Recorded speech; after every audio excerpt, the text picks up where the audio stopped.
And we are live. Good late evening, ladies and gentlemen. Welcome to Bigfoot Odyssey's Late Show. We got a great show planned for you tonight. I am your host, Kerry Arnold. With me, as always, my awesome co-host and the field producer of the Bigfoot Odyssey Travel Show, Mr. Bradley Hatcher. How are you doing, sir? Doing okay. I'm glad to be back. To be back. It's been a month, and I've been watching the shows, some of them, the researchers report that. Got to do a big shout out to Pat Turner. He's been taking over for me on the research report and just done a fantastic job. And I can't thank him enough for that. Thank you, Pat. You're going to have to keep going for a little bit. Or Danielle, unless you just don't want to, then Danielle, I can find somebody else because I've been working nights and I'm home just until Tuesday. But hey, our guests for this evening, these gentlemen are the creator of Florida Bigfoot Forest Giants, Mr. Jimmy Barr, Mr. Bobby White. Welcome, guys. How you doing, everybody? Thanks for having us. Welcome.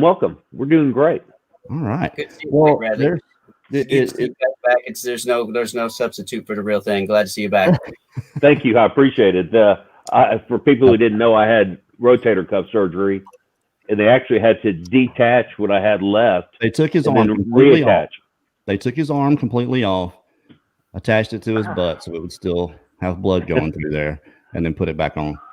Yeah, a little Steve Austin-esque. Nice. Yes, you're the $6 man now. I am the $6 man. I was about to say, when was the last time that name's been mentioned on here, if ever? I was thinking wrestling, so I got lost. Oh, so, well, yeah. While you guys are still rolling in, we've got some news. It's not the greatest news, but we're gonna work on this here.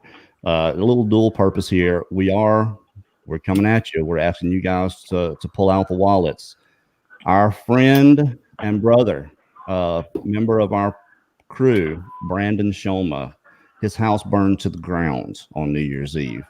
Lost everything. Now they have insurance, yes, but lost a lot of stuff, a lot of the equipment he was bringing for the expedition, which we're kicking off in March, by the way. And I'm gonna put the list of participants out here in just a little bit.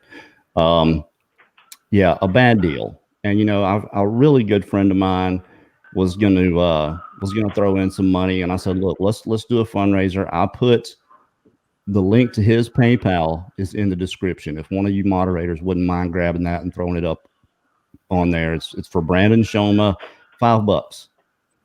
If you got $5, or $2, whatever, anything is appreciated. We need him over here for the expedition, and we're going to kick in what we can. But a really good friend of mine, he was going to send some money, and I told him we're doing this fundraiser, and he said, look, whatever you come up with, I'll match it 2-to-1. So he wanted to remain anonymous, but I mean, what a guy. He was going to throw in some money. He said, look, whatever you come up with. So Brandon is going to be messaging me throughout the show and letting me know what you guys throw in. And I'll announce names, but I won't announce amounts or anything. But we definitely appreciate you guys always step up to the plate and help out when we ask. And we have the best followers in the world, without a douut. Yes, we do. It's greatly appreciated for Brandon. Yeah. Well, this guy needs something to feel good about. He said, Kerry, I was able to save 10 things. He's that guy that counts everything. Everything has to have agreeable symmetry. It's got to be in order. And he's one of the medics. He's an Army guy. He's one of our medics for the team, and we really need him. And you guys have no idea how much this is going to help. So to pay his PayPal, I told him he was very resistant to it. He really secure. I don't know what to say. I don't know what to tell you back. I said, don't say anything. Just get your butt over here for the expedition. So, so thank you all so very much for your help, and we'll let the big guy know exactly what you guys did, and he'll throw that in. And whatever y'all can do is greatly appreciated. I mean, I can't imagine losing everything. Yeah, I freak out when I use my phone. So yeah, I can't imagine. Yeah, no doubt. Where's my phone? So. Okay, here it is right here. I feel better already. So, Jimmy, let's talk about some Florida Bigfoot. You guys have been going other places though, haven't you? Yeah. Yeah. What's that I'm hearing in the background? Brad, you got the radio? It's not me. I turned everything off. I hear a Bobby, you got TV. going on in the background, Bobby? It's back there. Let me shut that off real quick. It's not that. It's Yeah. not that enough. He has a lot of animals too. He's got horses and prairie dogs and all kinds of crazy things in there. Oh, We cool. have 2 dogs, and they are coming into their own. They're starting to lift their leg. But And if Jim, anybody those animals any- are outside. You're not hearing that. The prairie dogs. Prairie dogs. If anybody has any advice on how to stop a dog from lifting their leg on the couch and the corner of everything, wide open here. By a female. Yeah, get a female, no doubt. Yeah. Okay, let's get into this, Jimmy. We'll start with you. You guys have been going. You don't just research in Florida, do you? Well, we've gone to East Tennessee where in 2019 I had a couple of vocalizations done, and we went back. We went back this last September, wasn't it, Bobby? Last September. Yeah, I think it was. I pretty much wanted to go back to the day. And I wouldn't even really consider us researchers, though. We're just going out trying to get another chance encounters. Yeah, well, for lack of a better term. Yeah. But we've found some interesting stuff. We've got some cats, some prints, some videos of prints. We just went to the Big Cypress Swamp about 3 weeks ago. Probably about 3 weeks ago, I think. 2-3 weeks ago. It was 2 or 3. I don't remember for sure. Yeah.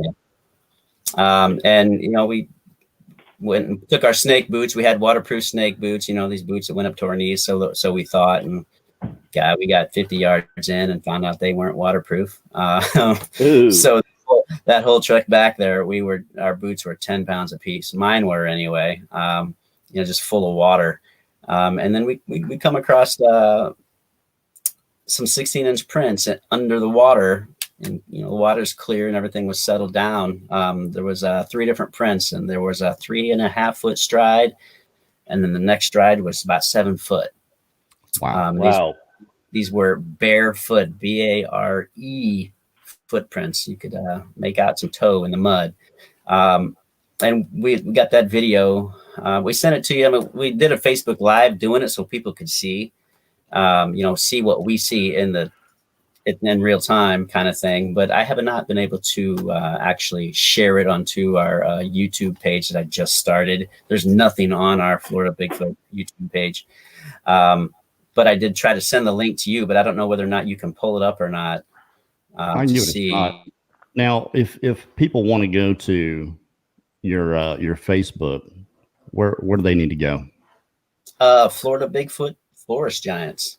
Florida Bigfoot, Forest Giants. And, we mainly are in the Ocala area, but we have, like we said, we've gone down to the Big Cypress. I've gone up to a place that's around Sebastian and looked. There's been some sightings that I've seen on the BRFO, and I have come across some peculiar tree breaks. And went up to East Tennessee. We're not typically bound in Florida. I mean, we're typically bound in Florida, but it doesn't mean we won't go somewhere else. But it's got to be worth it. Yeah, most of what we do is in Florida, but if we decide that something's worth going checking out, we're going to go check it out. Regardless of where it's at, we'll go check it out if we feel like it's worth it. Yeah. How's that arm feeling, Bradley? Disappeared on us. Oh, answering a text. I had, when I found out, and it had been hurting really bad for about the previous month in November, December, and I finally went to the doctor on a Thursday, and he scheduled me for surgery that Monday before Christmas. And 10%, I had torn it so bad that I had 10% that was barely holding on, and so he had to take it off to put it back on. So it's I mean, you can't sleep, you can't get comfortable. No. Yeah, I had the rotator cuff. I had the rotator cuff surgery myself. You did? They took 3/4 of an inch. Yeah, they took 3/4 of an inch of my collarbone off, and they wanted me to do physical therapy and whatnot, but I did 200-300 push-ups a day, and I literally had just came out, and he was talking about physical therapy before I left. I dropped down and gave him 10 push-ups, and he's like, "Look, we clearly don't need any physical therapy." Yeah, I had it, and it sucked. You cannot lay and be comfortable anyway. You have to basically sleep sitting up, which I can't do. So It was like a miserable 10 days. It really was. It hurt real bad, but just sitting certain ways hurt crazy. Yeah. Well, so I feel you. I understand. Yeah. And I'm right-handed. And so, I can't do anything with my left hand, and it's, but the thing that's weird, it feels really strong until I reach the wrong way, and then bam, then then you're like almost stuck, and you're grabbing your shirt or your arm to put it back down. But it's everybody's told me that within 6 months, I'll be better than before. So we shall see. You'll be pitching like Nolan Ryan. I hope so. I hope I can fight like Nolan Ryan.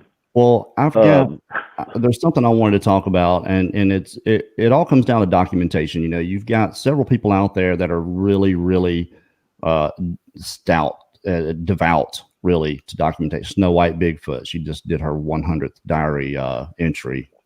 Congratulations, Snow White Bigfoot. Way to go, Ange. Mark Zasky does good documentation.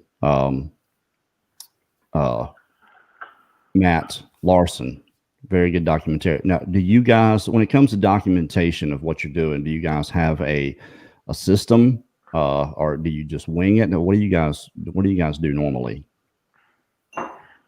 Mostly, it's not a system. We take a lot of pictures, which taking the pictures with an iPhone, your location's logged, your time is logged. So if we ever want to get back to that location, I can pull up that picture and pull up the exact GPS coordinates to take us exactly back to where we found the footprint or a structure or whatnot.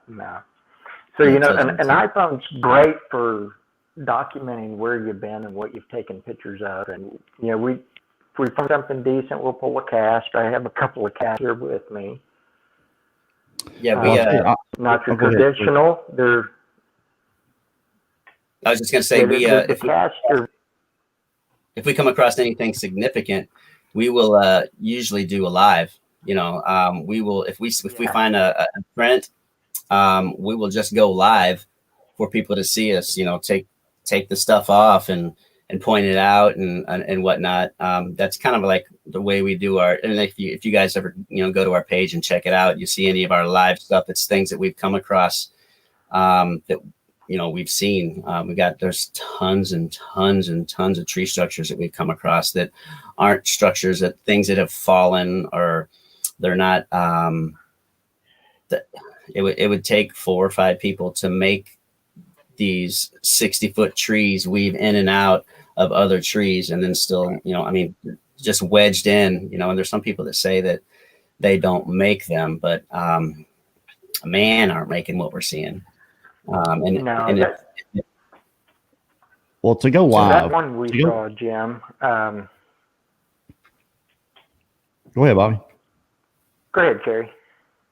I was just going to say we saw one structure.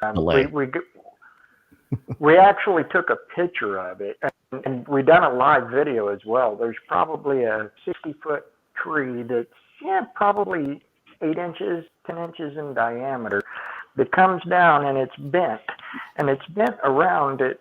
Probably, it's not quite a 90, probably at least 70 or 80 degree angle, and around in front of this tree and behind this one.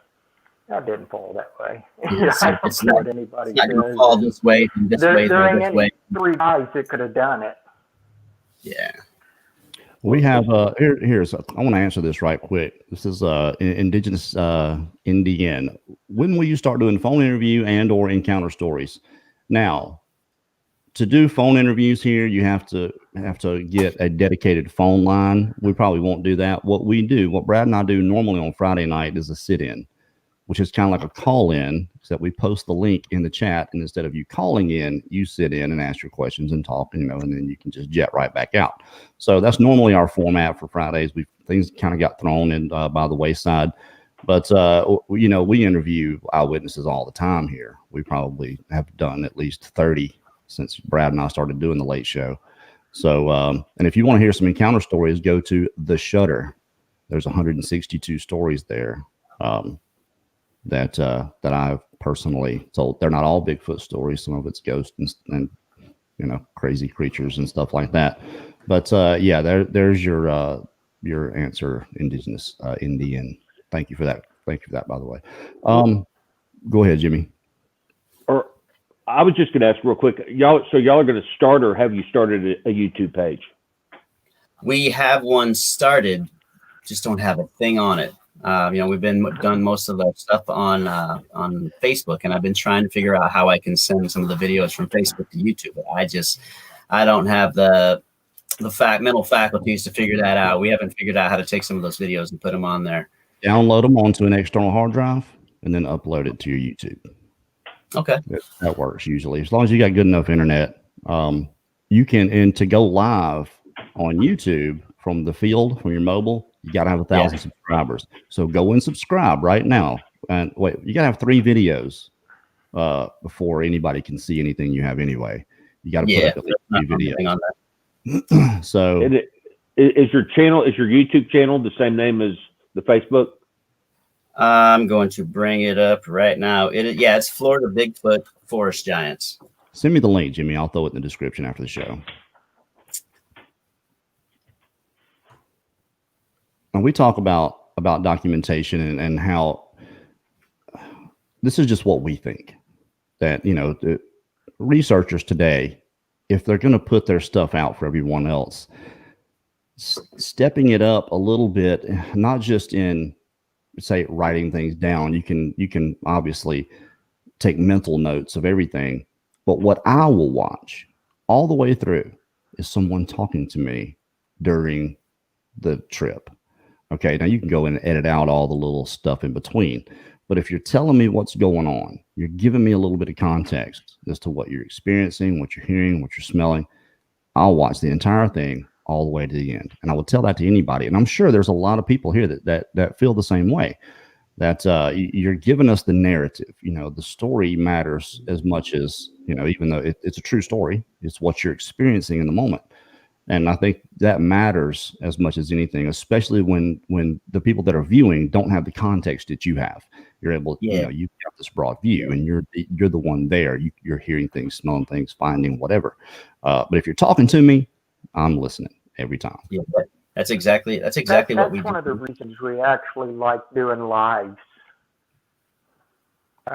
Doing a live video, you can sometimes, you can explain what it is you're seeing and how this is bent and twisted, and you just can't capture some of that stuff with pictures. And even if you try to, you got to go back and get like 50 words to explain what the picture is, and then you're even trying to take pictures of footprints. It's like, unless you get the camera angle it's really hard to get good, crisp pictures of a print. You can see it in the forest floor and all the leaves. You can see it's 1.5 inches deep, but when you try to take a picture of it, it's like you can't even hardly find it on the picture. Yeah. So, with a live, sometimes you can explain it and, kind of draw around it with your finger and talk about it a little bit. And it seems to show a little more substance than a couple of photographs do. So are you guys, when you guys go live, you're on an iPhone basically? Yeah, iPhone or a Galaxy phone or Samsung. Yeah, we are low budget people that go out, I understand. Yeah. I mean, I'd like to have, something a little bit better, obviously. But just, trying to go out carrying the minimal amount of stuff to be able to go as far as we want to. I mean, we've gone miles back in some stuff that you've had to fight every single step to progress. And we don't want to carry as much stuff if we don't have to. And phone is just so easy to pull out. Yeah, absolutely. Well, look, why don't you guys give us just a little rundown of maybe some of your more harrowing experiences? I know people like to hear those experiences. I like to hear them. I'm going to step away for a second, but I will be listening. Right on. I think everybody's heard my encounters and the things that happened to me. I've been on here a couple times before. I don't know if anybody's what's y'all's favorite Sasquatch channel? I'm hard up for some new content. Yeah, I had an encounter in East Tennessee where I was on my way to an award show, and I was at, somebody asked on here where at in the location was East Tennessee. I was going up 40. I got to the Smoky Mountains, got off of the Foothills Parkway, and got to the very first overlook. It's called Overlook number 4. I got out, and there's this beautiful scenery out to the right where you can look down in the valley and just take it all in. And behind you is the mountain that goes up. And I thought to myself, I'm gonna go out here and do one of these goofy Matt Money Maker screams. And I did a holler. And being a singer from the 80s, I've got a great set of lungs. And I did a yell, thinking nothing's gonna happen, and I got roared at from behind. Scared me to death. I was super excited. How close do you think it was when it screamed at you, or was it a roar? It honestly, I say roar. It was more of a yell, roar, scream. I don't know what a caveman sounds like, but if I had to describe it in any way, it was very humanoid, man-like, but giant. I mean, it was a big rah, really loud. I mean, and it had multiple tones in its vocals. So there was a very low, and then there was a mid-range, like there was multiple vocal cords. That's something that people can't really emulate. They say monks can do that, when they're chanting and whatnot, but it's more of a trickery with the lips and stuff. But there was multiple tones in that one roar. So it ate at me and ate at me and ate at me. And I went back a month later. But this time when I got out, I was ready. I got out of my truck, parked in the same exact spot. I had my phone on and recorded. I walked to the back of my truck, went to the sidewalk, turned around and faced the direction where I got roared at, did the same scream. And about 4 or 5 seconds later, I got whooped at back, and I've got that on recording. And the first one sounded like a giant male. It was like when I did my scream and it roared, yelled back at me, it was more of I took it as I heard you. Now you hear me, move along. The second time, it was very more, it did seem more like it might have been a female. I mean, because I hear people talk about whoops on TV and they go, whoop. This didn't go from low to high. It actually went from high to low. It went, oh, it was very, Bobby, you said it kind of sounded, apish. Were you a believer? Jimmy, were you a believer when you got that first growl or holler at you at the time? I was a knower. I've been 5 feet away from one, Brad. I've been on Carrie's channel before. My childhood encounter was reenacted on this season's These Woods Are Haunted on the Travel Channel. Okay, I didn't know if this was what led you to anyway. You answered the question, but yeah, I was just not okay. But yeah, me and Bobby went back. I wanted to go back because just everything seemed. I went back. So the crazy part about when I went back the second time, and I'm gonna try not to get emotional, but it usually makes you do that. When I went back the second time and I did that recording, I literally got into my truck. My driver's door was still open. And on my driver's side, parallel with the sidewalk over here, the mountain's over here, and I'm facing the mountain. I'm putting my hiking boots on. I literally said to myself, and I'll change a word for the children. I said, I just drove 12 and a half freaking hours. There's nothing that's going to stop me from going up that mountain. And about 5 seconds later, there was a giant crunch, which sounded like a huge tree smashing against another huge tree. There was no creaking and cracking like one was falling down the mountain. It was silent to just crunch. And I said that in my mind. I said it to myself. And that happened about 4 or 5 seconds later. And I never crossed that road. I said in my mind that I just drove 12 and a half freaking hours. There's nothing going to stop me from going up that hill. and that crunch happened, and I drove 12 and a half hours and I never crossed the road. I couldn't. You know, that's the wonderful oddity of this subject. You know, a lot of, you know, in some instances, spur of the moment or non-spur of the moment, or you know, it's just so weird how things happen. And it's not what you thought what would happen. And forgive me a little bit. I'm still on some Scooby snacks for my post-op, so my memory kind of ebbs and flows right now. But fear is very powerful, and it's more than just that. It's that self-preservation, because you understand the potential of going up there. What could possibly happen to you. That's why we went back together. We went back together and armed, just in case. But thinking that, you know, having a buddy with you adds a little bit more courage to you when you're scared. Oh gosh, yeah, that's huge. You're still scared, but you feel like you get a little more to prove when you got your buddy with you. As long as you're faster than your buddy. Yeah. Well, he's got a bad knee. He's easy to put down. I got two bad knees. So yeah, we went back. And we didn't find a whole lot of anything. There was really not much sign of anybody up there. I sent Carrie some pictures. There was I went all the way up to the peak. Because it goes way up and then it goes back down. Then it goes way up and it goes back down. And it was raining and it was pretty miserable. We were out there in our ponchos trying to climb up there. And there was a tree that was on the peak, and half of it was laying off the peak. And it was a pretty good drop. And the other part where the root ball was, I think that's why it didn't fall. The root ball may have had it still grounded to not falling over. But there was I sent Carrie the pictures. There's a rock that was about that thick and about probably about that long. And it was a bigger rock, but that big of that rock that was about that thick was laying on that downed tree on top. And the other half of that rock was laying down on the ground by the root ball. So you got your root ball here, the tree over here, and there's a rock laying here. Here's the root ball.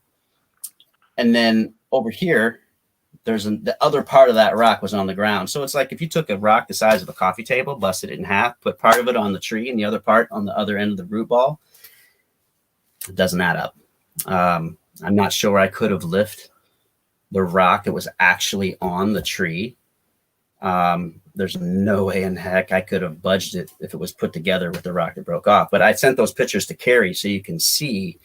And it wasn't a small tree too. That tree laying down was probably about 2 feet tall, you know, from the ground to the top of the tree when it was laying down. It was a good sized tree.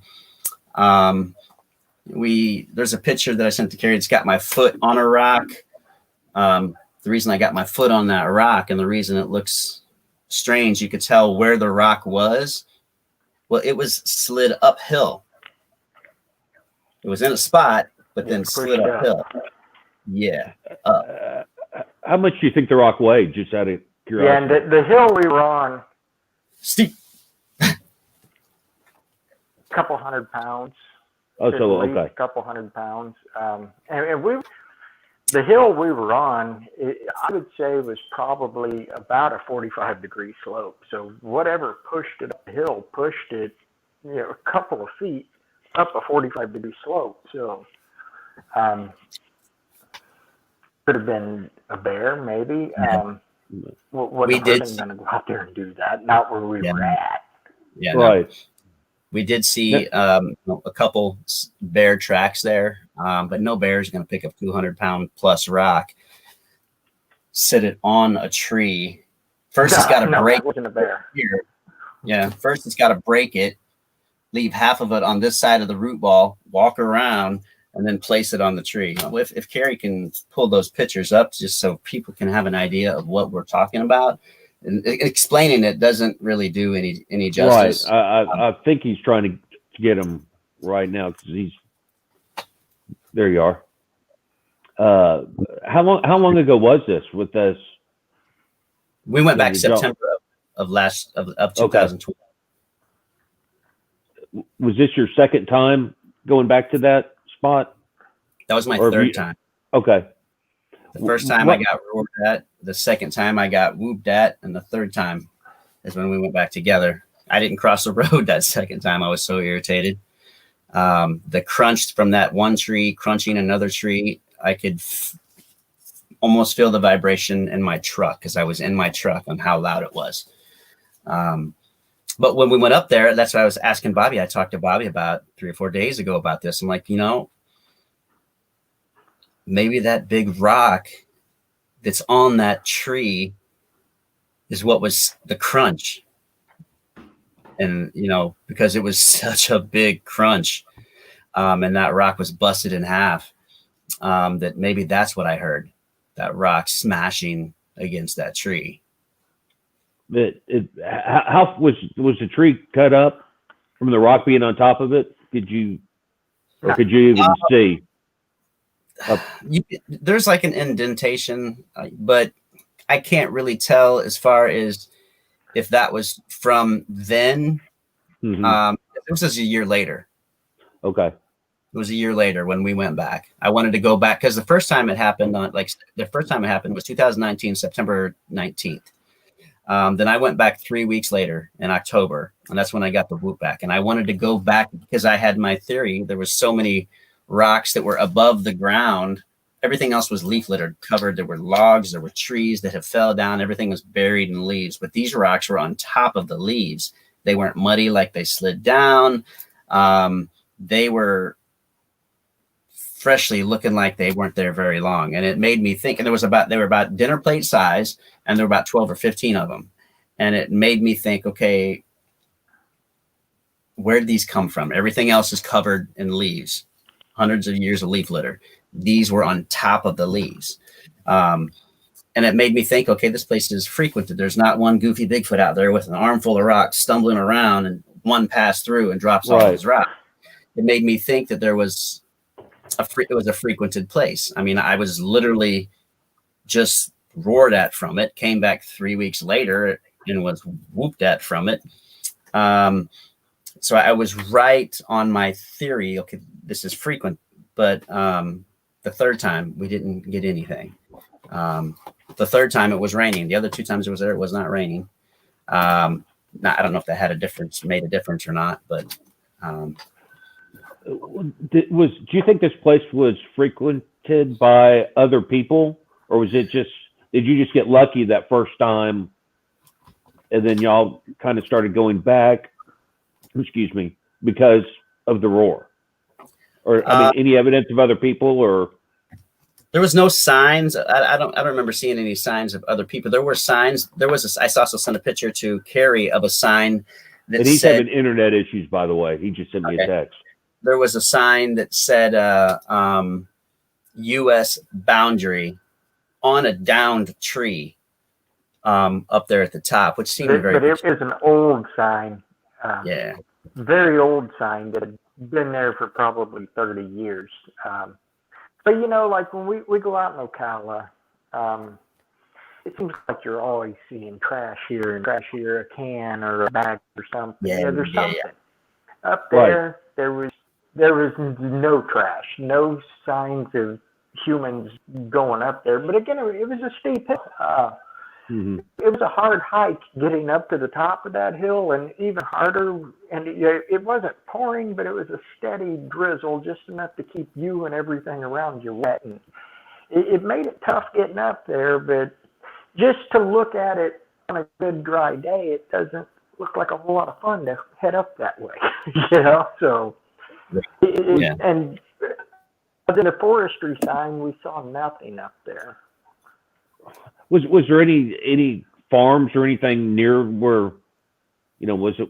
And what I'm trying to get at is, was it just really so isolated that nobody else was around? Farms, houses, towns, just. There's a couple of houses down the valley. Yeah. You can down see the them, but they're probably a couple of miles away. You know, when you're up on a hill mountain, you can Right. see a long distance, and I would Yeah, then guess they were minimum 2 to 3 miles away from where we were at. But on the other side of that mountain, you can, if you Google Earth, go onto Google Earth and you go up that side of that mountain to where we are.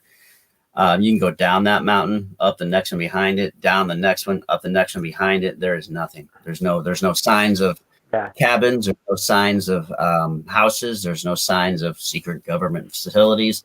It's just deep hill, deep valley, deep hill, deep valley.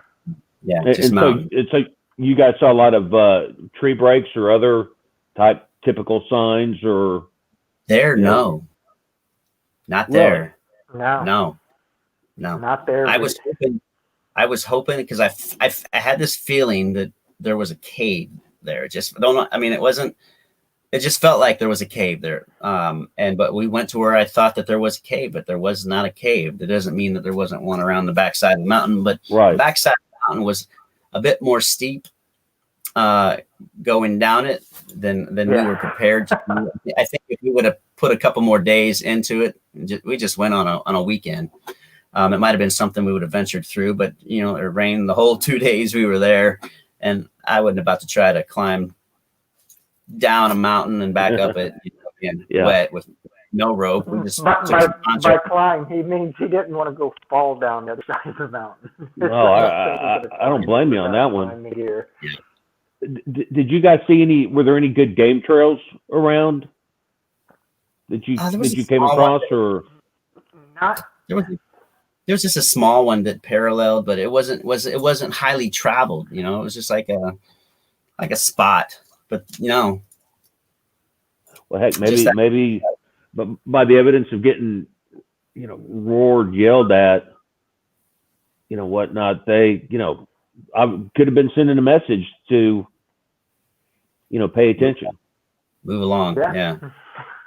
That's so. Those are the only spots in Tennessee that you guys have explored, or yeah. And what about down in Florida? Go ahead, Bob.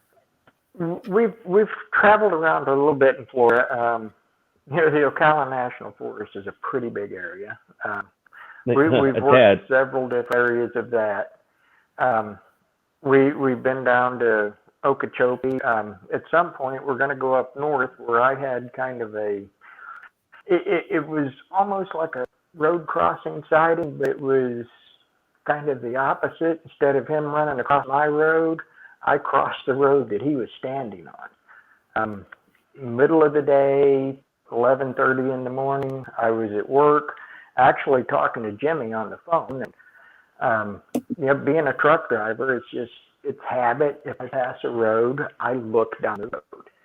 And there's, on this particular highway, there's several rock roads to go back to, I believe it's some old phosphate mines back there.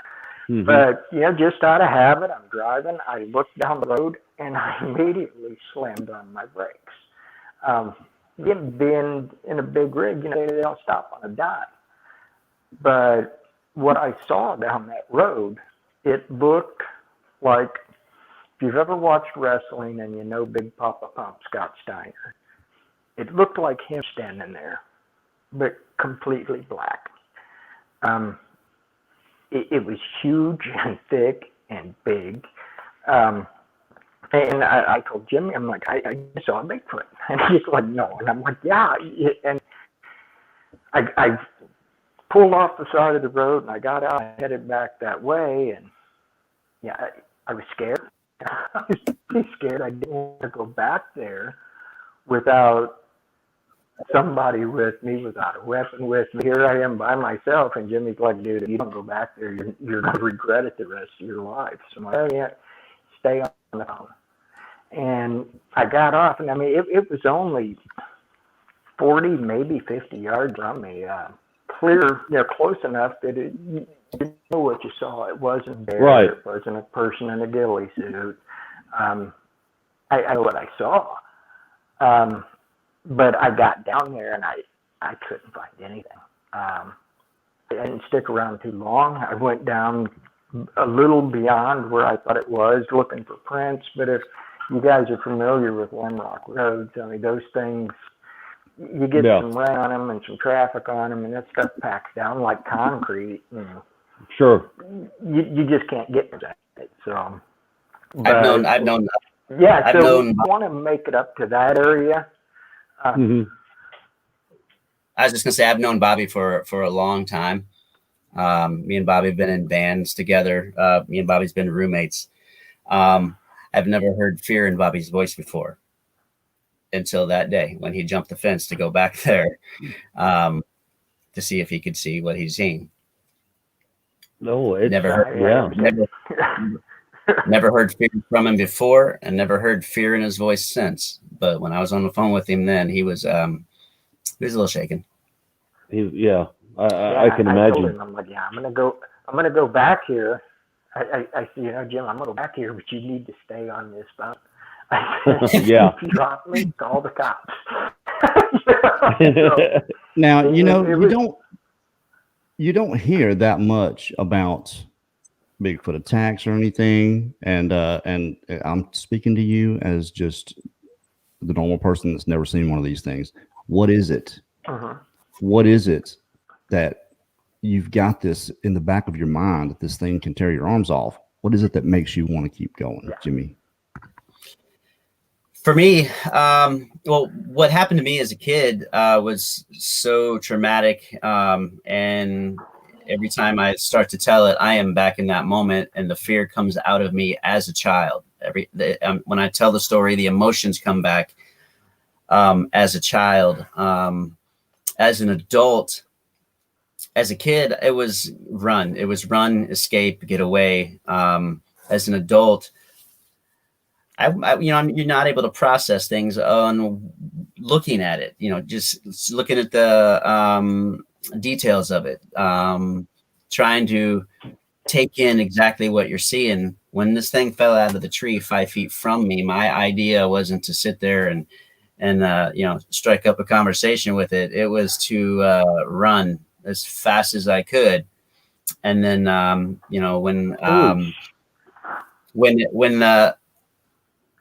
it was standing right outside of our trailer window, and I'm 5 feet from it, and its forehead is this much of it, I can't see above its eyebrows. The rest of its head was above the windowsill outside our trailer. That puts this thing at 8.5, 9 feet tall. And this was a different one. The first one that fell out of the tree was about a 6-foot black one that looked like Caesar from the Planet of the Apes. The cinnamon colored one that came to our window was, it looked like a mixture between an old Native American and caveman. How old were you, Jimmy, when this happened? I was about 7 or 8. Okay. So when the one was outside the window, sticking around wasn't an option. But as an adult, I want to be able to see it with my eyes, to observe it as an adult. I can't guarantee that fear won't be there, because when I go into talking about my encounter, my body starts trembling on the inside, on the outside.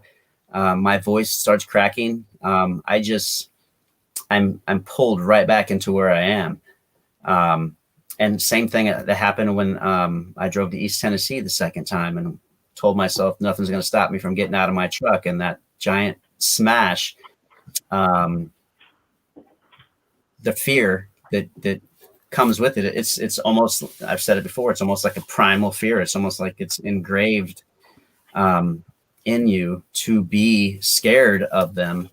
But the curiosity, the drive to see it as an adult, not 5 feet away though. I'm not confirmation of what you've already seen.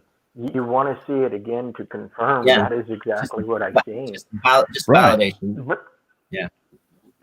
it Yeah. is scary, because we all know how strong. There's stories of like chimpanzees ripping people's face off. Yeah, like the gal up the East Coast. I saw a really mad gorilla at the New Orleans Zoo one time, just slinging a tractor tire.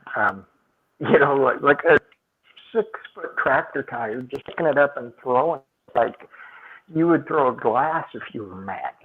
You know? And then to think this thing's even bigger, it's like you know what it could do to you, and it's terrifying, but yet there's something deep down that you have to go see this, you know, or try to find some proof and validate what you saw. Yeah, it's I can understand that 100%. It's almost like you want someone to tell you it's something else, or that are exactly what it is. That there's this there's not this monster out there, and it's not just personal confirmation. You know, for me, especially now, I want everyone else to know. Everyone else deserves to know, not just be believers. Now, given if people didn't believe, we would be nowhere.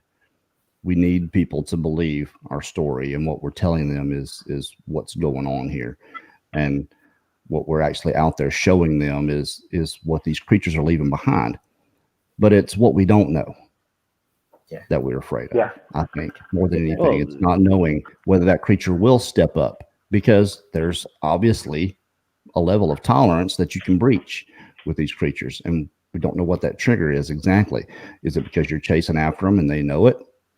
That could probably do it.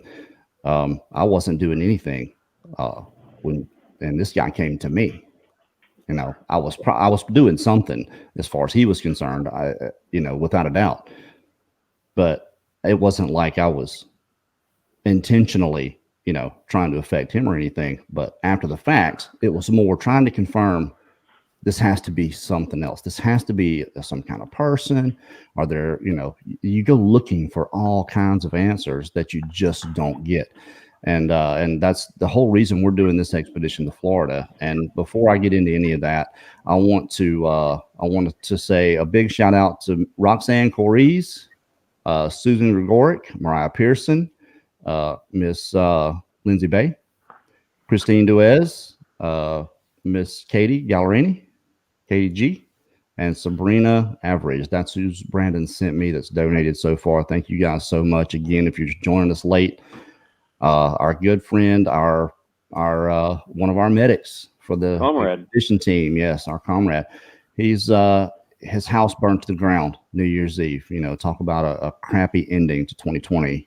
He had it, and we're trying to raise a little bit of money to get him over here for the expedition. A really good friend of mine he was just going to throw some money in, and he said, "Look, you're going to do this. You're going to raise money. Whatever you guys get, I'll match 2-1. So whatever you guys throw in, and we're Bigfoot Odyssey's throwing in also whatever we can. He's going to match 2-1. If it's $1,000, he's going to match it $2,000 to 1. So that's absolutely incredible. He did ask him to remain anonymous, and we're going to respect that. So, but this guy's something else. Let me tell you. I do want to say, before I ask you some questions about Florida Bigfoot, I want to let everyone know that our expedition is on. It's been almost 2 years. We had 8 months in the planning before we planned to go. And the day I was leaving the house, guys had already left. We're going down there. They shut us down. Florida shut down completely because of COVID. And so here we are. We have our date again. Florida's open. Everything's open. We've got everything reserved. We have actually a little bit different team than we had. Most of the same guys, and a girl is going. So I want to let everybody know. I think this is alphabetical order actually from first name. Blake Deutscher from Lost Cryptids Conservatory. He's going to be on one of the teams. Bradley Hatcher, Big Chicken. He's going to be going. I gotta get my wing healed. Brandon Shoma. Brandon Shoma, you guys are going to help us get Brandon over here. Clay Campbell, Squatching Strategies, is going to be there. Jason Dobbins is our medic, one of our medics. Jeff Townsend, our bodyguard. Carrie Arnold, that's another Big Chicken. Hopefully Larry Porch. and Mark Newbill. Mark Newbill for sure. Mark Kinchell is going to be there. Todd Cummings is going to be a part of the filming team and a part of the expedition team. Miss Stephanie Perez, Stevie, she prefers to be called Stevie. She's actually she works for parks in Florida, northern Florida, at a different place than we're going to be going. Zach Rada and Ty, they're our police officers that are with Blue Falcon Radio. You can find them. They have a podcast. You can find that where podcasts are. Very, very good guys. So we've got police officers going. We've got 2 medics. Stephanie Perez, she's certified. We've got a lot of equipment together for this. A lot of plan on what we're going to be doing. And this film, it's going to be a 7-part series. Every day is going to be a part. It's going to be long. It's going to be at least 18 hours long.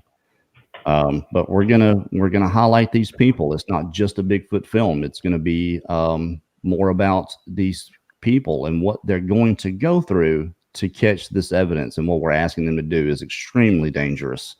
If there were no Sasquatch there at all, what we're asking them to do is dangerous to go into these deep, dark places, especially at night. With thermal cameras, trying to catch good evidence for everyone else. And that's the whole point of this film. And it's going to be 100% free for everyone. It's not going to cost you a dime to see it. It'll be on our YouTube channel when we get done with it. Probably going to take a while to put together, since it's taken me 2.5 months to put together the last episode, but a lot of stuff came up. That being said, I worked on it for 3 hours today, and I'm 1 hour and 29 minutes in. Episode 13 with Mark Copeland. I will have it finished tonight, and we'll be premiering tomorrow. So tomorrow night, you guys are going to get to see episode 13 with Mark Copeland. Myself and Brad went to Oklahoma on November the 14th and filmed this. It's been a while, I know, and I apologize. But, work actually came along. I was out of work for 7 months. And so that's happening. But I just want to say thank you all for the support and the understanding. We appreciate everything. The film is coming. It's going to be probably a little over 2 hours long, but it's such a good story. Very, very powerful, hard-hitting story that Mark gave us. I mean, Brad, what did you think about it whenever we were filming it? I tell you what's interesting is knowing Mark's channel and seeing where stuff happened, and then seeing it in real life I thought was, it obviously helped so much, but, with his passion came pain, and not came pain, but came pain. He was, he would get so emotional when he was talking about it. And, and he was moving his family. His parents were moving off of that land as well. Yeah. The first day and night we were there, I mean, he opened up to us quite a bit, more so than he had on his YouTube channel. But then the second day when we sat down, and I don't want to give too much away, he really, he just opened his heart and his emotions, and it just all came out. And I think it's going to be very powerful. I mean, it's going to be, you're going to hear the pain in his voice, with his body language, with his eyes. I mean, you're really going to feel it, what all he went through, and just the decisions that he had to make. And they were tough decisions. Yeah. When you're moving your family because, you're afraid Sasquatch is going to grab one of your kids. That's a major thing. Plus his parents are moving from that property. So this is what's happened. Sasquatch has run these people off of their property. It's sad. It really is. And, people can love upon these creatures and have all kind of sympathy and empathy for them. And, I don't, and this is one of the reasons why right here. Yeah. This is a big reason why. Yeah. When we were talking about the fear, for some people, even though we want to see one, that fear is not gone away. Bobby, hold up that cast. Show them why that fear isn't going away. Oh, wow. 3 toes. Man. Yeah, we've actually found a lot of them down around the mountain range, and they're all two-toe, and they have features. I'm going to put this sideways. You see a ridge here and a ridge here. A high arch. Here's another smaller three-toed one, but it has those same exact two ridges. Now, this one, the toes aren't clear cut, but there's clearly three toes. This one has a claw on it. Has a claw. And the claw did not come out great in the cast, but in the ground, you could clearly see it was a claw mark. But like I say, if you look at the two of them, I'm trying to get in the camera here. You can see the similarities, even though they're different sizes. The similarities are kind of unmistakable. And I actually have a third one that's kind of Don't drop twisted. it. But yeah, I'm not. I'll leave that up to Jimmy to do the breaking. What's up with the three toes? But we have What's up with that? That's not All of long. them. I don't know. We have another three-toed one that's as big as this one, and it's got very clear-cut toes, but the cast kind of swoops around. It almost looks like it put its foot down and then turned. But those same ridges, you still see all of that. And the one, even though it's kind of messed up, you can still see those same features. Bob, hold that up still. Hold that Somewhere up I to you have again. video on my phone. Hold that up to you again, just so people can see that toe that's underneath Bobby's chin. When you're looking at the computer screen on my left. If I touch my chin, it comes to my belly button. Yeah, How tall are you, Bobby? It's touching my chin, and I'm about 5'10". It's a 17. That's a lot of foot. Yes. But on the one side where his lower hand is, about halfway up, that was our very first cast pour. So it's misshaped because of overflow when we were trying to pour it in, but we didn't take it and try to manipulate what we did. None of our casts that we do, I mean, if we will leave debris in a print, if knowing when we pull it out, it might pull a big chunk of dirt out, because then it could manipulate your print and make it can make it look bigger or it make it look even more deformed or whatnot. We are pouring in sand and pine needle and stick and leaf and twig in the middle of Ocala. Once I pulled it out of the ground, I mean, you can see, maybe you can, that it's got all the, that's all dirt and leaves. And this is after I spend probably 2 hours with a scrub brush scrubbing it, trying to get all the debris out of it. Now, but this let me ask you this. Toe, you wouldn't believe the definition in that big toe. It's just. Let me ask you this. You guys, you're in Florida, right? Alligators leave three-toed tracks. What makes this different, aside from the size? That's obviously huge for an alligator. What makes that different? It's the shape of the general shape of the foot. An alligator don't have a foot shape like that. Alligators also have much, a 6-foot gator's got claws, the size of my fingers. So and it's thin, a little very claw, thin at the heel. But is it a claw or is it a long toenail that's turned down? And you don't know, but you can clearly see it in the print, and you can see it here. But it, trying to cast it in the forest floor with leaves. Right.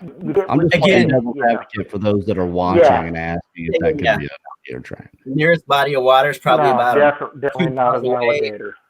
Yeah, the nearest body of water is about 2 miles away. Look, I'm just hearing the comments in my head. Hey, that could be an alligator track, and I'm going to get you guys to dispel that now before I get to read all that stuff. But real quick, Kimberly Schaefer. Thank you, Kimberly Schaefer, for that donation, and another donation from Lindsay Bay. Thank you very much. Again, there is a link in the PayPal for Brandon Shoma. You guys, if you got $5, he lost everything, his whole family. They got their lives, but they really need to feel good about something. And if you guys can give them that, God bless you all.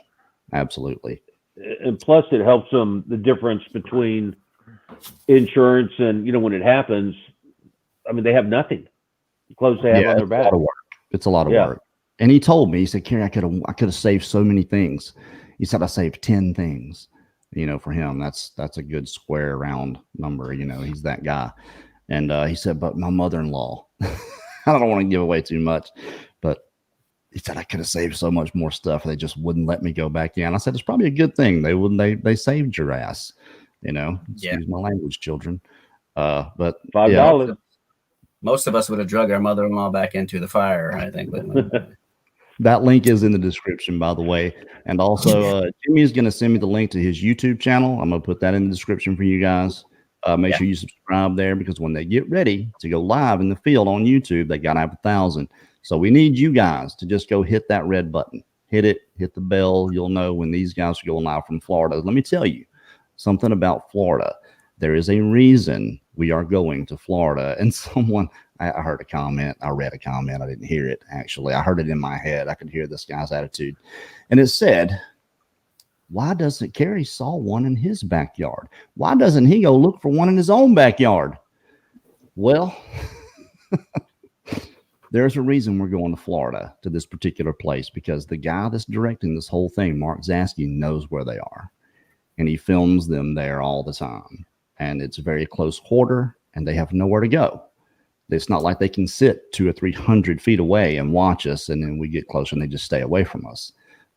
They don't have that option there. Not that they won't stay away from us, but there's something about Florida, especially this place. It's flat.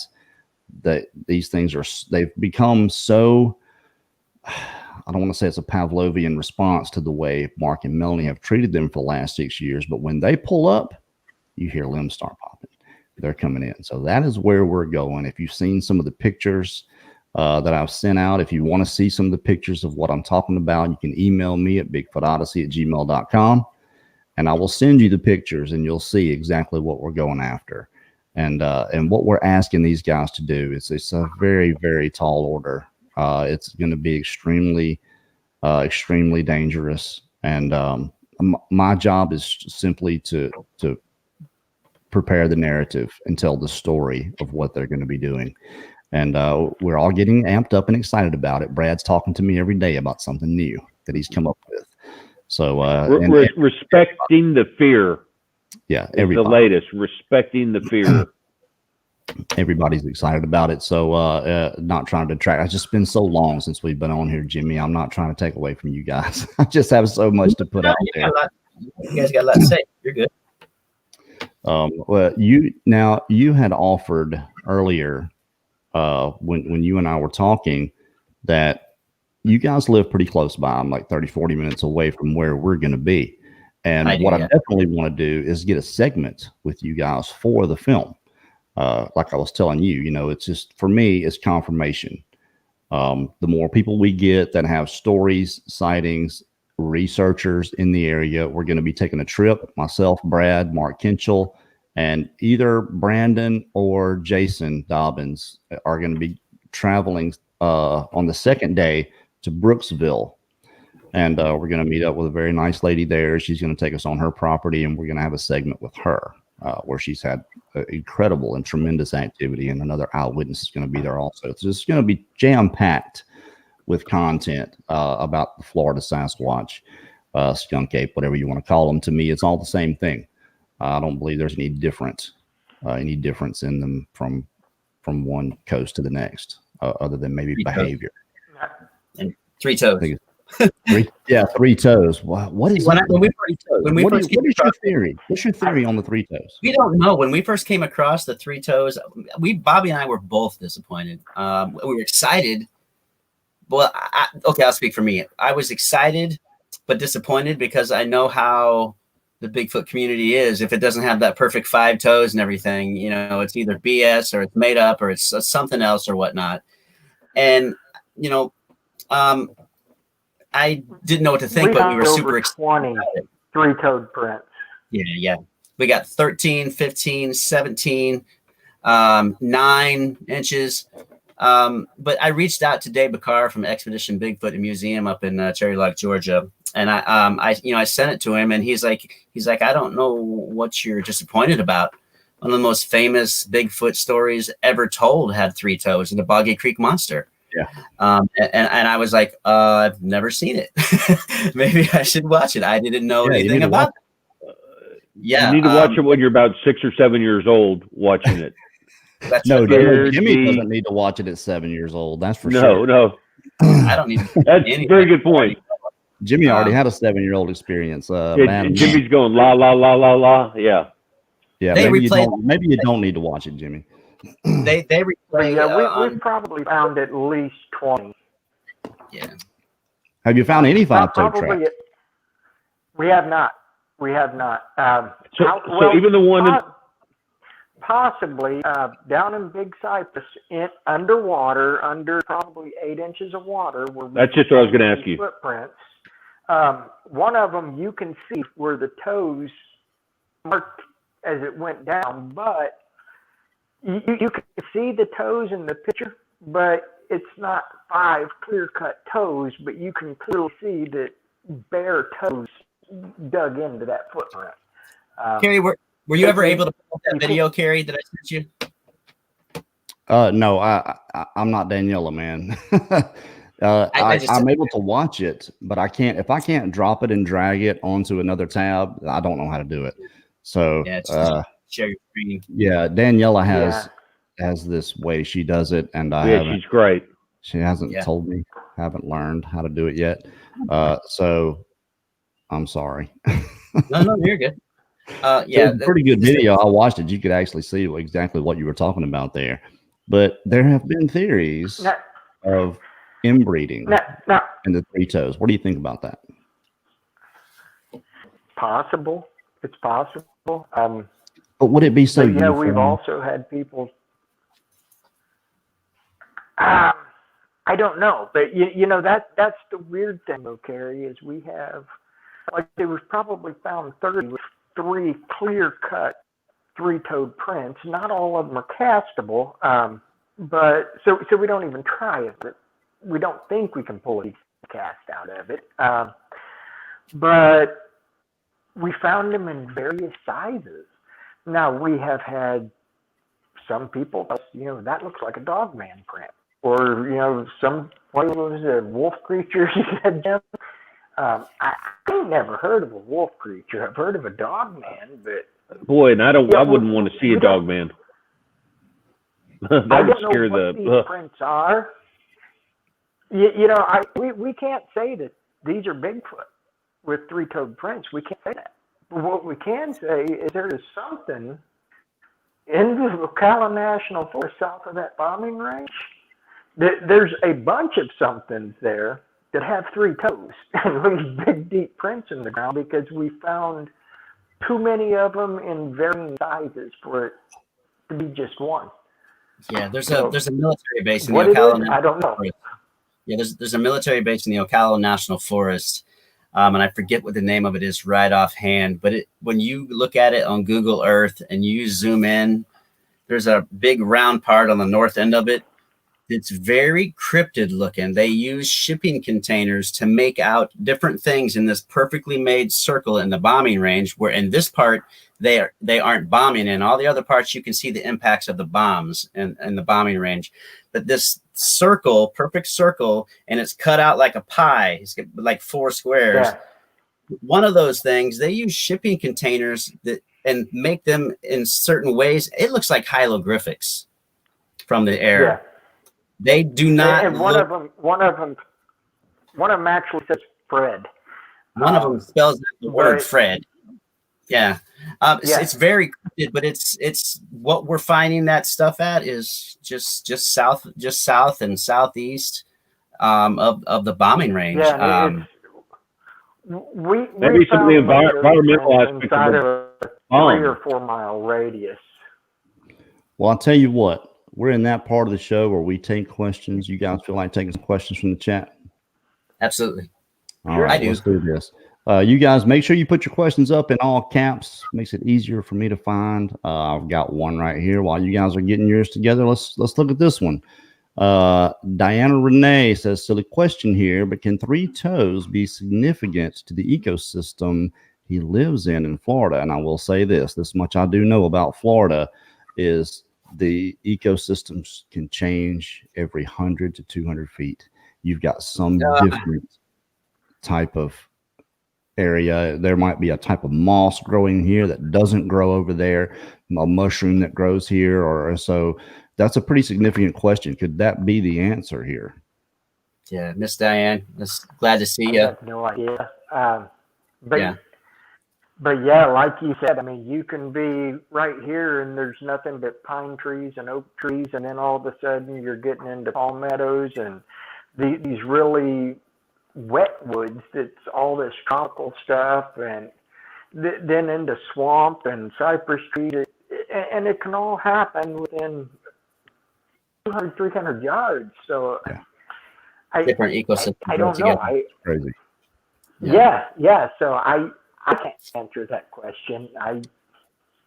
Yeah, well, you know, we're all speculating here about all of this, and it's and to me that's important, you know, because that's pretty much the most of what we have is speculation about these things and coming up with ideas and our own ideas, and who knows if they're right or not, but at least we're putting them out there, what we think, what we found, what we've come up with, and thinking out loud.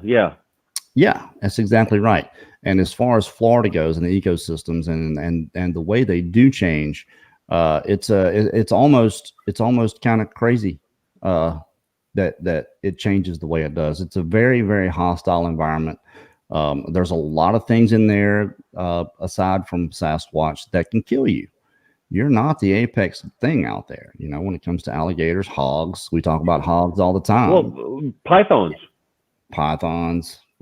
I guess there's some out there that could probably take you out. We've come across one snake. I'm more scared of them hogs. Them hogs. Yeah, you should be. Yeah, you get knocked down by a hog, it's going to get you.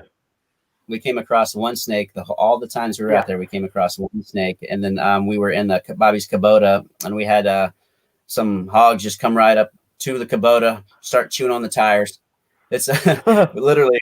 We got that on video. We did live. It's on our Facebook, Florida Bigfoot Forest Giants page. All the stuff that we've found and stuff is all on our page. But I did want to say, Miss Diane, it's good to see you. Me and Bobby, we kind of miss hanging out and talking with you. Thanks for the question and stopping in. She's super fun. Oh, cool. You knew who that was. That's awesome. Yeah. KG asked, do you find more three-toed prints near swamps or just near the water, regular dry land? What are they in the swamp mostly? Or they're the same environment? The area we're in, we have, like I say, it's a fairly small area, 3 to 4 square miles maybe, down by the bombing range, and it's dry. It's mostly pine trees. There are some palmettos and some holly bushes in there. But it's mostly dry, probably 90% pine trees. Not swampy at all, but that's the area that we have found all of the three-toed prints in that same area, general area. Like 3 different locations, but all within the same 3 or 4 mile vicinity. And that's just not that far from the military base, correct? Theoretically. Right. So it makes you wonder if it could be environmental stuff coming from that bombing range from whenever they did that. They could have just drifted downwind. I mean, it's just, there's so many theories. I mean, who knows? I mean, just thinking out loud. Yeah. Well, the Sasquatch could be dating cousins. Yeah, the Sasquatch sightings reports seem to pick up after and during when they do bombing exercises. It's almost like they get them scattered. So they're still doing them. Holy yeah. They still bomb there regularly. I'd scatter for sure. Probably scared the toes off of some of them. Schedule when they're bombing. Scared the toes off of them. Yeah. Yeah. I saw this, and I don't know if this was answering someone else's question or what, but it does say in case of emergency. And I just want to say this, that we've gone to relatively great lengths. I don't want to say the greatest of lengths, but I've got 2 full med packs that are going to be coming on the expedition and 3 certified medics that are going to be there with us to take just all I said, look, guys, all we need is someone in case something happens to keep somebody stable until, you know, the EMTs, paramedics can get there. So I don't know what that was about. I just wanted to reassure everyone that we're going to do this as safely as we possibly can. And we've got the people, I think we've got the right people to do this. And that's going to be Brandon Shoma, Jason Dobbins, and Miss Stevie Perez. And we appreciate them very much for their sacrifice, because that's exactly what it's going to be. Zegas, I hope I said that right. That's a good question. Do you think 3 toes are webbed? Do you think they're webbed? Can you tell? I don't think they are. Doesn't seem to be. Again, it's hard to fall on the forest floor, but there's no sign of them being webbed. They could be, I guess. I mean, unless you see the foot, you know, it's speculation. Or if you could get a good one. Yeah, you'd almost hate to get that close to see the foot. Yeah, or get one in some soft mud you would see, but in a forest floor you just can't tell. Yeah, right. You can't. But for anybody that's interested, that bombing range is called Pine Castle Bombing Range. If anybody's interested on looking at that, it looks kind of shady. You know, we were actually going to get as close as we could, but they have some pretty scary signs around that say, do not get on this side of the road, unexploded bombs in area, you know, and it's all over that area, you know, so it's kind of spooky what is that, a scare tactic, or is it just something to keep you away? But either way, it works, because we haven't gone on that side of the road. But it's probably monitored too, by the way. If it looks shady. Well, you know it is. If it looks shady. Yeah, it probably is. Probably is. Hey, real quick, Barb Glessner, that's Boots on the Ground with Barb. Peekaboo Scrubs, that is Miss Lady in the Woods. Gary Foster, Denise Yance, Charles Alexander Carr. Thank you all so much for your donations to Brandon Shoma. You guys are absolutely fantastic. We really, it's not just for him, it's for all of us. And like I said, this guy needs something to feel good about. The whole family really does, but we're doing everything we can to make sure that he makes it for this, because we need him. When you see him on film, you'll understand why I said that. Here's something right here from Catherine Dale. Says, I'm wondering what you're going to do with these creatures if you surround one. Now, if you're talking about the expedition, I will give this much away. We're taking thermal drone. That's going to be our recon. We've got 3 thermals for sure on the ground. So I don't think. Plus night vision.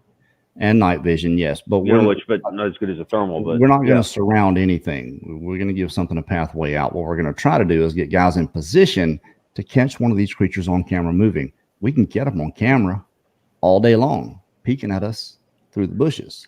That's not what we want to do. We're trying to catch one ambulating through the woods. A solid thermal would just do so much. Yeah, especially for size comparison. You know, being able to see us, because everybody's gonna have radios. We're gonna be able to radio guys into position from using the drone.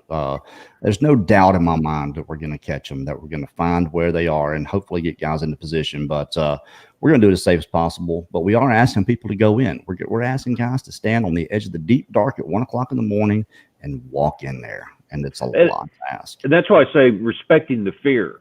I mean, every time, you know, Kerry and I talk, respect the fear. I mean, you have to.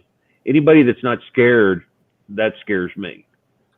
Yeah, well, you know, the whole point is we have to have something better. We got to have something better than we've got. And if we don't have evidence that's better, you're at least going to have a damn good story of these 12 people that have gone down here and gone through this hell, for lack of a better term. That's what I'm going to call it, because this is going to be that. It's going to be work. There's a lot to it. There's a lot involved. It's a logistical nightmare already. Just from the amount of cameras and equipment and downloading it. Yeah, that's why we've got two teams. We've got a team that's searching, and then we've got a team that's filming. And I'm leading the filming team. Zassy's leading the search team, and then we've got group leaders that are going to be leading specific groups, and it's going to be 24-hour filming. And we're going to catch some stuff. We're either going to catch them coming at us, or we're going to catch them running away from us. That's all there is to it. And if we don't, we're going to start a softball league. Yeah, for a lot of people that don't know or aren't familiar, Lennon, Bobby and I have been in the Florida woods, and it is brutal to get around in. The undergrowth is atrocious. Like I said, Bobby and I have gone, deep, and fought every second of every step just to get to where we're gone. And the most of the stuff that we found wasn't deep in. We went with deep in. We weren't even finding evidence of bears or anything else. It was always on the edges. And it's kind of like on our page, Florida Bigfoot Forest Giants. There's also a little sub sentence underneath it, on the edge of Florida Bigfoot Forest Giants on the edge of civilization. They're literally as far back in as you think they are. What we're finding isn't very far back in at all. So those prints aren't that far in that you found in some instances. No. I think people would be shocked. They would be shocked to realize just how close these things are. Go ahead, Bobby. That biggest print probably it wasn't 20 yards in from the road. It literally, it's not a blacktop road, but it is a numbered Forest Service road, and that print was 20 feet off of the road. That's convenient. Luck is good in that instance. Well, what we look for when we look at things that are different. You're just driving through the woods and on trails, and if everything looks fine and dandy, it doesn't make any sense to stop. We look for the disturbances in the trees. And then when we go in and we see the disturbance of the trees, and it looks like two giant transformers when they're having a fist fight, and it's just complete chaos, and there's structures everywhere. There was actually prints up to a big X structure, and that 17-inch print at the base of an X. It pathed up to that X structure. Wow. Very base, and then it went back around and went around. We look for those signs of the destruction of the woods. These woods aren't. Some of them are just natural fall and whatnot, but some of these, like I said, some of these woods are trees are stabbed 6-8 inches into the ground. You go into the Florida woods, try to drive your finger that far into the ground. Yeah. Now try to do something that's this big around and drive it 6 or 8 inches into the ground. And these aren't trees that have fallen from the top. We look at all that stuff. Okay, where could this have fallen? We were at one place, and we found a birch limb, and there wasn't a birch tree within eye shot of where we were. When he says a birch limb, he means a birch log, and not a birch tree anywhere in sight. Yeah. So we're finding that tree to the area that was at.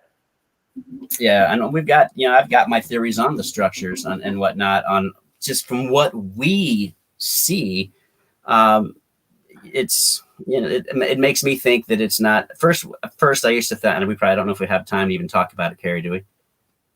Yeah, man. Yeah, absolutely. But what you guys are talking about is an important factor that the normal person that's not thinking about it is not going to realize. Where did this? They're not asking those questions. Well, why is this birch tree over here? There's not a birch tree around. No one's thinking of that. This is the thing about awareness and being aware of what's around and looking at your surroundings. That's it's a big deal to me. Yeah. So for me, at first I had mentioned to Bobby, because I was thinking, if you're a human and you've got a keep out sign, you don't put your keep out sign on your front door, because that person whoever can get all the way up to your house. You kind of put it out there on your property line, your fence or whatnot. And I always thought maybe these X structures were, and this is all just based on theory, but it also goes back to what we are finding in our locations. I was thinking at first these X structures were kind of like their version of a keep out sign or whatnot. But we kept going back, and we were finding TP structures, and we were finding other kind of structures. We were finding trees that were literally torqued in between and in and out other trees that were 60 feet long. And the woods, tons of hog activity, only in these areas of where these destruction trees are.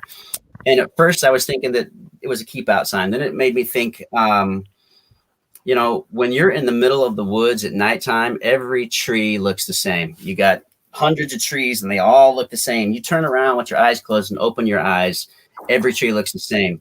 But if you're not something that's nocturnal that sees at night and you're hunting, and that reason I'm going with hunting is because the amount of hog activity in this area where all these trees are damaged and jabbed into the ground and made structures, there's so many logs and trees that are stacked in certain ways around all this hog activity. These X structures, in my mind, if I was something like a Sasquatch, I'm using these for at nighttime at hunting, because these don't look like the other thousands of trees that are straight up and down. And when you get by these X's and all this other debris and obstacles are there to where all this hog activity is, it would slow them down. Hogs are fast, but they aren't jumping. And some of these tree structures that are laying, we found a pentagram out there on one of them. It was literally star, like upside down star, but it was on the ground, big trees.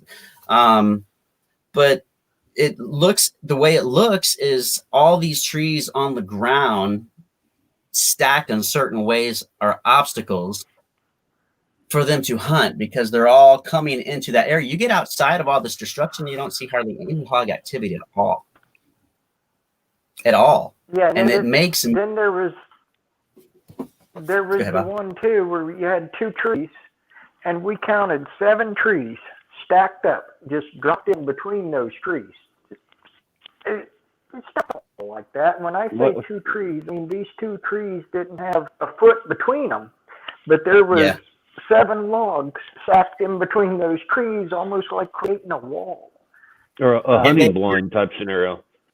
And they weren't all falling in the same direction, like a hunting blind. Falling in angles, but stuffed into this in between these trees that are less than a foot apart. It seems as though, you know, all we can do, some people don't like to talk about the tree structures or prints or whatnot, but you know, when the only evidence you have is structures and prints, you kind of have to look at it a little bit. You may not have to spend too much time on it, but we try to find every print and every path that we can find to see where it went from and where it went to. But 99.9, 100% of the time, those prints just stop. We have never followed one more than 100 yards, have we?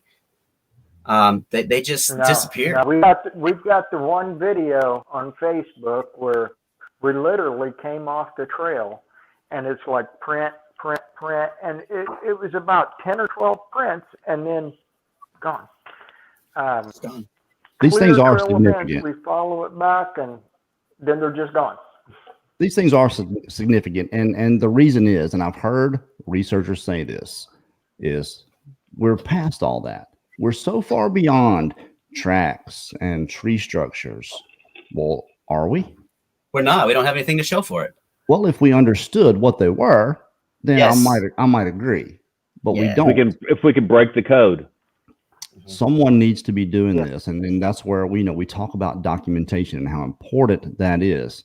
And if you're finding something that's especially repeated, you can extrapolate all kinds of things from this, whether they're right or not. If you keep going and keep at it and not set those things aside and say, hey, I'm past all this, then maybe you can actually figure out what it's about. And we may never know without actually sitting down and talking to a Sasquatch and say, hey, why in the hell do you do this? That'll probably, we'll probably never know, but you never know. That's the thing.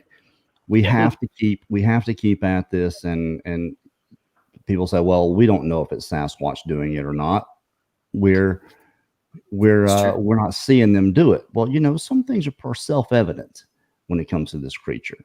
When you have 3 trees that are 600 to 1,000 pounds apiece, and they're all stuffed up, and they're from somewhere else, There's no stump. You know, there's no birch. Yeah, 2 and 2 is 4. You know, like I said, some things are self-evident when it comes to these, and there's tracks everywhere, and we can't just turn a blind eye to it because we think we're beyond it. We're not. We're not beyond any of it. So you guys, especially, we're not all equally situated in this anyway. You know, there are people just coming into this that are learning on their own, that are finding these things. You know, maybe they will get past it. I don't know, but it's a spark of interest for someone. And that's what we need. We need more people interested in this. And that's the whole reason we're even going to Florida, is to get more people convinced. That's the thing. We're not going to prove anything. We probably never will. But we can hopefully convince more people that, yeah, hey, wow, these creatures are out there. What the hell is going on? And also, but get people to feel more comfortable talking about it if they're scared to. Yeah, that's true. You know, that's true. That. Yeah. That's, you know, more and more people are hearing, it seems like, stories that that happened to their grandfather, to their father, or a buddy that, you know, just was way too scared to talk about it 5-10 years ago. Yeah. Look at the 2 pictures that Jeff just sent you. Okay. Kira, you had a video on your show of the black guy doing the live stream on Facebook, and it had what appeared to be like a 9 or 10 foot dogman in his backyard. That was crazy. Whatever that was, I don't know. Someone said, that's a reflection off the inside of the window. No, it's not. That is not. Whatever that is. No. That's there. Whatever that is. That's just 20 minutes north of me. Really? Yeah, it's just 20 minutes north of me. That's Sebastian, there's a little park in Sebastian where I went, and there were some dead trees in that little park, because about a mile up north of 95 on exit 1, like mile marker 157, 158, there was a big VRFO reporting of a Bigfoot sighting on the east side of the interstate, like in 2012 or 2013 or something. Sebastian Park is only a mile south of that on the west side of the interstate, and so I went there. There were other dead trees that were standing up, but there was one tree that grew out of the ground, and then it forked off, but it was the size of my thigh, full green canopy, 3-4 feet up. It snapped over. I mean, there's dead trees all around it that are still standing up, and this thing is snapped over.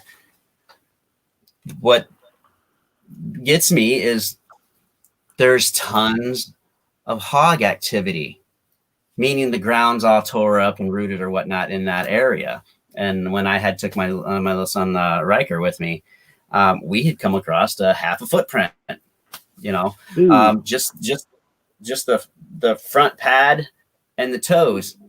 There's a possibility that could have been a bear. Didn't see any claws, but it's in a spot where this full healthy tree, green canopy as could be, 3.5-4 feet up, is snapped off when these other dead trees that I could go over and push over weren't falling.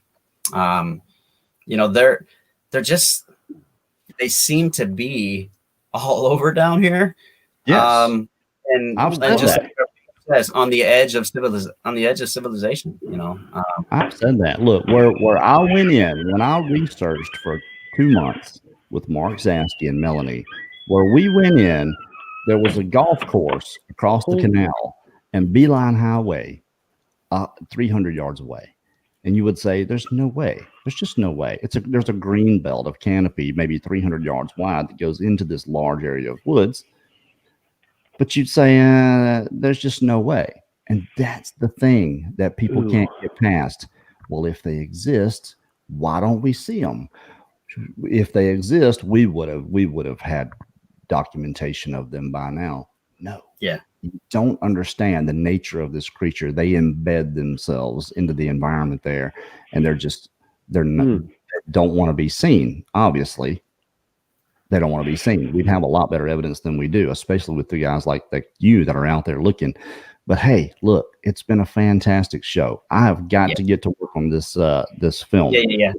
And I thank you guys so much for showing up here with us again. Please, if you have $5 you can throw in to Brandon Shoma, and I want to thank those that have donated already. Let me thank you guys very much. I mean, this is so huge. it's yeah, and I said, they really need something to feel good about. It's not just for them; it's for us. We need him on this expedition. He's that important. So again, thank you, Yes, he is. Roxanne Corries, Susan Gregoric, Mariah Peterson, Miss Lindsay Bay twice, Christine Duez, Miss Katie G, Thank you, Katie. Sabrina Everidge, Kim Schaefer, and that's Barb Glessner. That's Boots on the Ground with Barb. Peekaboo Scrubs is Lady in the Woods. I love that name. Gary Foster, Denise Yantz, and Charles Alexander Carr. That's who he sent me so far that's donated during the show. There is a link in the description. And again, a very good friend, a close friend and supporter of the show, is going to match 2 to 1, whatever you guys throw in. So again, thank you all so much for that. I'm going to work on the film, number the 13th Odyssey, that Brad and I went and filmed. I'm going to work on that now. It will be out tomorrow night premiering, so prepare for that.